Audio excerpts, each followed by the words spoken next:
Michel Tremblay est maintenant payé 5 heures par semaine par l'organisme communautaire où il est bénévole depuis 5 ans. Une entente qui a été convenue cet automne. Question d'arrondir ses fins de mois en pleine période d'inflation. 150 par mois, à peu près. Ça se prend bien?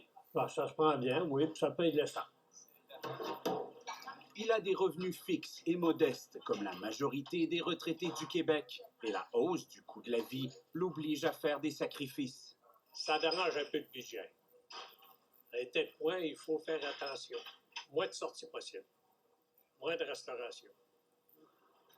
Tu sais, on garde le vieil véhicule, puis on l'offre plus longtemps. La plupart des aînés de Chambly, pour qui ils cuisinent, ont des budgets serrés, eux aussi. L'organisme sert des repas pour 8 $ ou des plats à emporter pour 5 $. Vous avez jamais eu autant de monde? Jamais autant de monde.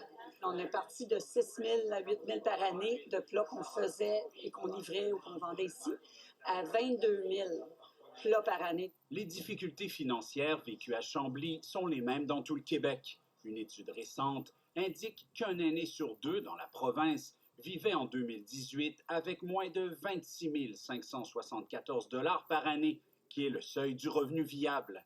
Un revenu viable, c'est le revenu qu'il faut pour arriver à subvenir à ses besoins essentiels et faire face à certains aléas, comme par exemple des soins qui ne sont pas prévus, un médicament qu'il faut acheter, etc. Cette donnée est alarmante et notre mesure se base sur les données de 2018.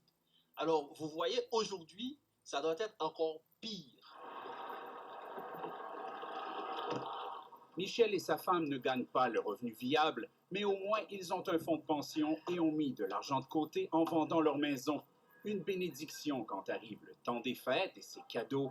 Ils ont 5 petits-enfants et 6 arrière-petits-enfants. Oui, achetez ça de l'autre, tiens. Ils viennent de recevoir leur chèque de 600 $ du gouvernement pour compenser l'inflation.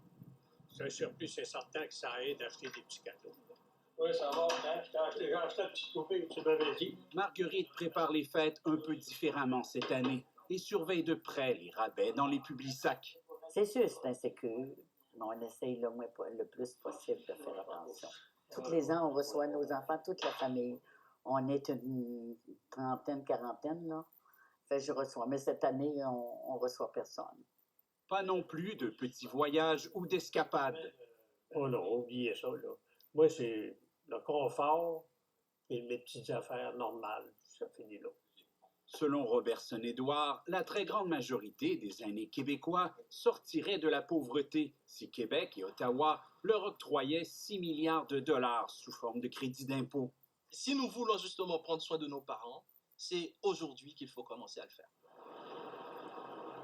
Michel et Marguerite savent bien qu'ils ne sont pas les pires. Ils ne manquent de rien et ont une grande famille qui les aime. C'est la seule chose que je peux demander, je pense que je demande la santé, tout simplement. La santé, c'est la richesse. Aujourd'hui, il y en a qui sont malades et ils donneraient une fortune pour retourner la santé. Une fortune, bien des aînés démunis n'y pensent même pas. Ils rêvent seulement d'un revenu viable. Ici Jean-Sébastien Cloutier, Radio-Canada, Chambly.